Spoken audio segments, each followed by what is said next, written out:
За 5 значајни проекти Македонска каменица ќе бара пари од Европа. Општината, јавното предпријатие и Домот на културата аплицираат со 5 проекти на повикот од ИПА, програмата за прекугранична соработка.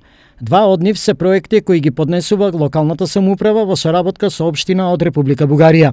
Општина Македонска каменица конкретно во соработка со општина Белица конкурира на два проекти. Тоа се енергетска ефикасност на спортска сала на основното училиште Кирил и Методи и целосно осветлување на кеј Каменичка река, на Каменичка река. Останатите три се проекти кои ги поднесуваат двете институции, јавното предпријатие Каменичка река и Каменичкиот дом на култура. Јавното предпријатие во соработка со општина Невестино аплицираше на проект кој што се надевам дека ќе го добиеме и ќе биде прв од таков вид во Македонија, а тоа е кула за рана детекција на пожар и Домот на културата Кидс Романса исто така аплицираше со два проекти од областа на културата. Ова е максимален број на поднесени проекти од општина Македонска каменица во изминатиот период, а истите се резултат на напорната работа и ажурност на администрацијата.